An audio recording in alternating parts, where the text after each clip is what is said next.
Hello बच्चों, और question is here in the following flow diagram identify the correct categories according to the taxonomic hierarchy. देखिए species है। 3 number पर अगर हम बात करें तो हमारे पास में क्या होगा, स्पीसीज से बड़ी कैटेगरी जीन्स बताई गई है। 2 नंबर पर अगर हम हायरार्की की बात करें तो हमारे पास में क्या रिप्रेजेंट करेगा, ये फैमिली को। 1 नंबर में अगर हम बात करें तो ये ऑर्डर को रिप्रेजेंट करेगा। 5 नंबर के अंदर अगर हम बात करें तो ये हमारे पास में क्लास होगी।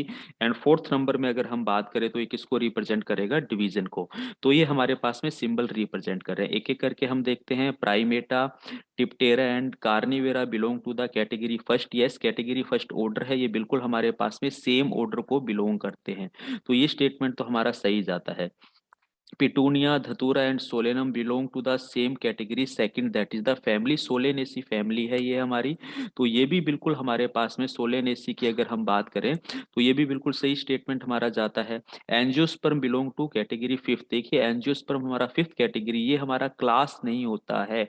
एक्चुअलिटी में ये हमारा क्या है, डिवीजन को रिप्रेजेंट करेगा। ये 4 नंबर को किसको रिप्रेजेंट करेगा, 4 नंबर को, 5 को नहीं करता। इसलिए स्टेटमेंट गलत हो गया।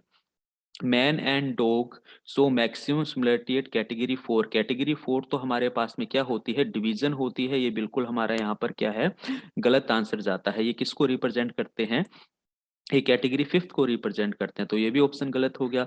Category third is same for लोयन, tiger and leopard. Category third हमारे पास में क्या होती है, अगर हम बात करें तो ये हमारे पास में कैटेगरी थर्ड जो हमारे पास में है जीन्स है बिल्कुल। और ये हमारे पास में फैलिडी के अंदर आते हैं। हम अगर फैलिडी यहाँ पे फैमिली की बात करें तो ये सेकंड को भी मैच करते हैं थर्ड के साथ साथ, है ना। तो इनका जीन्स भी हमारे पास में कैसा होता है, मैच होता है। ठीक है, तो ये हमारे पास में सही स्टेटमेंट जाता है फिफ्थ भी हमारे पास। तो ultimately first, second and fifth ये 3 स्टेटमेंट हमारे क्या है, सेम जाते हैं। यानी कि ऑप्शन डी हमारा यहाँ पे राइट आंसर जा रहा है। ऑप्शन डी बिल्कुल राइट है। फर्स्ट स्टेटमेंट सही है, सेकंड सही है, थर्ड गलत है। तो थर्ड गलत हो गया हमारा, और यहाँ पे हमारा फोर्थ भी गलत हो रहा है। सेकंड एंड फिफ्थ हमारे यहाँ पे सही है। यहाँ पे हमारा सेकंड सही है, फिफ्थ सही है, फोर्थ स्टेटमेंट गलत है। फर्स्ट भी हमारा स्टेटमेंट यहाँ पे सही है, फर्स्ट भी सही है। तो फर्स्ट भी सही है यहाँ पे, सेकंड भी सही है, फिफ्थ भी सही है। इस पहले ऑप्शन के अंदर हमारा फोर्थ स्टेटमेंट गलत हो रहा है।